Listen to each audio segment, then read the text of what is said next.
Hello, welcome to Longship Gaming. It is another casual Sunday. I'm finally back on painting Marvel Crisis Protocol. I had finished up Super Fantasy Brawl in the last casual Sunday video I did. So I thought I'd showcase some of the ones I had gotten done. Plus, I'm going to talk a little about what's coming up on the channel, things I'm looking forward to doing, and a little bit of channel trivia for some of the games that I've played so far. So, a quick look here at what we've gotten done. We've got Shadowlands Daredevil. Pretty easy to do, very simple pose, certainly more simple than the original Daredevil. This one was done primarily through dry brushing, using as a black as a base, and then dry brushing up through coal black, again my favorite privateer press paint, and then adding some gray to it. I didn't want for it to be too bluish like it tends to be when you dry brush up, but it caught some of the good details and so on of his costume, some of the seam lines and armor lines and so on. So got him done in about a day because he was so simple to do, and a nice Vallejo dark red up through bright red, highlighted with some white in there, so it's a bit of a pinkish tone to make it sort of pop, especially the Daredevil symbol on his chest. So Moon Knight, got him done a while ago. I just got the base done as part of this lot. Same thing with Baron Mordo over here. But again, so I've done white before. I've done it more painstakingly for let's say Magneto, for his House of X colors, and for Kingpin I was much more careful with how I painted the white. But I painted Moon Knight here on the run up to the show coming out, and his wraps and armor in the show were a little more yellowish, but also were meant to look a little tattered. They're basically like bandages, so they weren't a perfect pristine white. But I went for like a coolish blue tone, and I thought for him, because he's such a plain model overall, he is pretty much entirely just white. I didn't put any of the gold or anything, because in his comic version there really are no colors except for the fist of Khonshu back in the 80s or 90s. I'm really dating myself there. But I thought the higher contrast, starting with a much darker bluish gray, would help pop out a lot of the details. And he was largely dry brushed. Key to dry brushing, get a good one. You can get makeup brushes that are pretty good for this, although you get them from the dollar store, they tend to wear out pretty quickly. I think I've only got one from the batch that I originally bought that's still holding together. I have an army painter set of dry brushes that are pretty good. But that's the problem with all dry brushes, is eventually they get worn and split and spread out. So I think the best route, more than likely, is if you're interested in effective dry brushing, then get yourself a set of makeup brushes from the dollar store. They are disposable and cheap. Worked on this guy over the past week or so. Colossus is one of my favorite X-Men. And I'm really looking forward to the fact that he is going to be one of the two heroes that are going to be in the Mutant Genesis box for Marvel Champions. He and Shadowcat, or Catherine Pride, or Kitty Pride, or whatever. She's gone by so many names. Ariel, that sort of thing. Very simple. I enjoy painting because, coming off the Super Fantasy Brawl, they're so big that he was another big chunky model. Like he's massive height wise compared to Daredevil here. Using my favorite Vallejo silver for the armor, and washed with black, and then I put a hint of blue wash in there too. but mostly black, to give it like a bit of a cooler tone. And then dry brushed over that to pick out the lines in his armor. I didn't want him to stand out too much. I had a look actually at how he looks in Deadpool and Deadpool 2. And when he does sort of stretch out his plates like this, they're not quite as heavily lined. Not as much detail to them. So I thought, you know what? I'll keep it like this. Yeah, fairly simple paint job overall. The trick was highlighting up the red parts to make them very vivid. It's hard to tell in this video. It's a very flat red Vallejo that I use for this. The yellow part, of course, having it be distinct, it's hard to tell, of course, in this video with the color, but that actually, the yellow parts were dry brushed up from like an ochre to bright yellow to white highlights in the end to really make that yellow pop. So many coats of that, but I think this is one of my favorite models in the line to date. Simple, one of my favorite characters, classic sort of costume. And then lastly, we have Baron Mordo.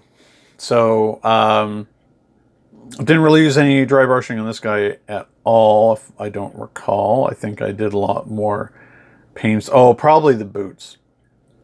I dry brushed. I painted him a while ago as well. Yeah, a great dynamic pose. Because of how light this plastic is, you know, he shakes a little, but he's not as let's say Storm, how precarious that she was attached to her lightning bolts and so on, caused them all to shift around a lot when you're painting.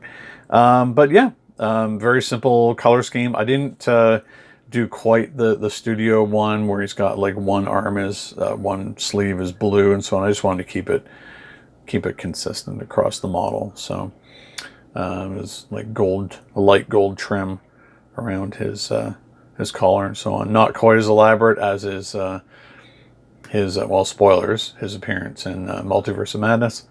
It would be great if there was the Chiwetel Ejiofor version of him where he's got long hair. But still, fun, relatively simple model. One day I'll get these on the table to play. All right, so what's coming up?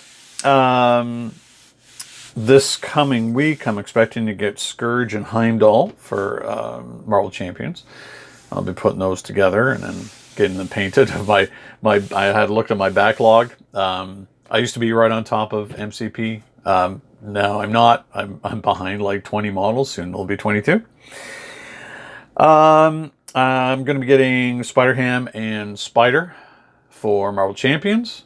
So look for those games to come up in the subsequent weeks. So I should be getting them with delays from pre-orders, the way that shipping is handled from the store I get it from.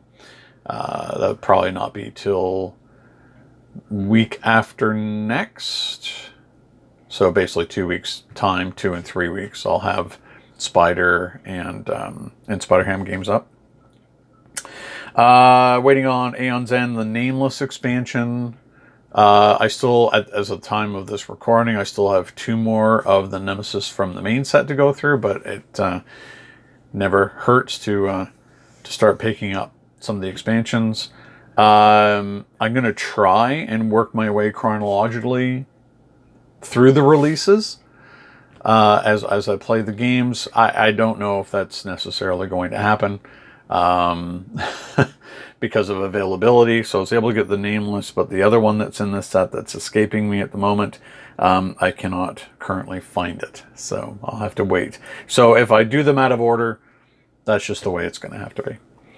And then something new for Fantasy Fridays. I finally found a copy of Tiny Epic Dungeons, so I'm waiting for that to be delivered as well. I'm looking forward to that sort of old school dungeon crawl. Hopefully I have the space to play it. We'll see. I have plans in the future to give myself more space to play larger games, so stay tuned for that. What am I looking forward to doing in the future? Well, I've always got my eye out for games coming out down the road, or sorry, games that would fit a certain format. So one thing I have in a gap of the games that I play are science fiction games. So I'm thinking like a sci-fi Saturday. So I'm looking for Tiny Epic Galaxies. I can find the expansion everywhere, but not Galaxies. It's out of print, or not out of print, but certainly not available right now. Anachrony and with the Fractures of Time expansion. So I can find Anachrony, the Essential Edition, but I want to get the Fractures of Time for the Colossus solo bot. Sort of connected to that in a way, after having played Imperium Classics solo, the bot that, and I'm sorry, I'm going to butcher this guy's name, David Turgi. I'm not sure if that's entirely the correct pronunciation. Please, someone in the comments, please correct me on that. He makes amazing bots, and he did the one for Anachrony and Fractures of Time. So that's why I want to get that the Colossus bot in Fractures of Time when I get Anachrony, rather than having to get the somewhat outdated one that you can download. And connected to that, again, great solo mode by David, again, sorry, Turgi, is Undaunted Normandy and Reinforcements. So I need the Reinforcements box in order to be able to play the solo version of Normandy, and then later expansions like North Africa and so on. I do have a soft spot for World War II stuff. I have no idea why, but if it is as high a quality as the bots in the other games, then yeah, I look forward to getting that to the table one day. But that's a nice to have. You know, got a budget for these things. Yeah, finishing off today, some channel trivia. So I thought I'd have a look at the kind of win rates that I've been posting. So as of the recording, I have for Aeon's End 50%. When this video goes up, my second game will have come out, so hopefully it's not too spoilery. But I'm at 50% win rate on the channel for Aeon's End out of 2 games. So if you watch them, you can figure out which one I lost.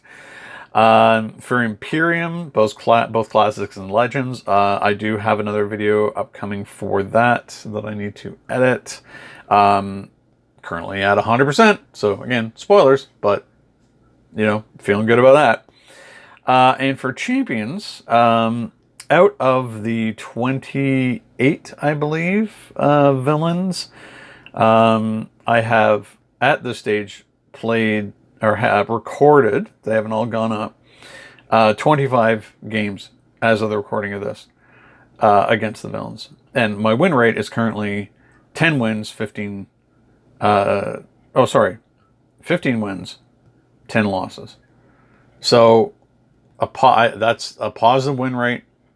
I'm happy with that.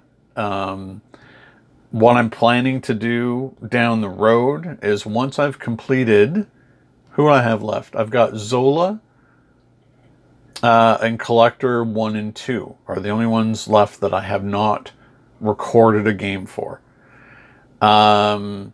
Once I've put up videos against all of them, win or lose, then I will go back and go through a Vengeance series to try and I will keep going up against the ones that I lost against.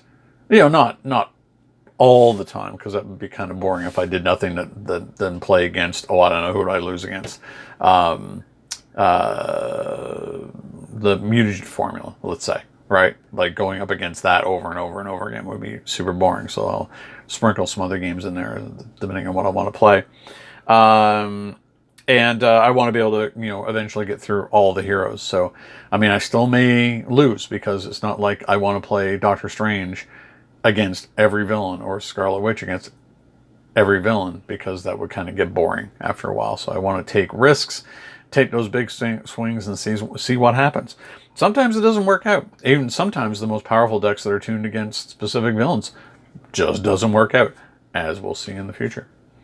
So thanks for watching. Have a great Sunday, and until next time, happy gaming. Thank you so much for watching Longship Gaming. If you enjoyed this video, please like, subscribe, and leave a comment. It will really help the channel to grow and improve. Don't forget to hit the bell icon so you'll be notified when more Longship Gaming content goes live.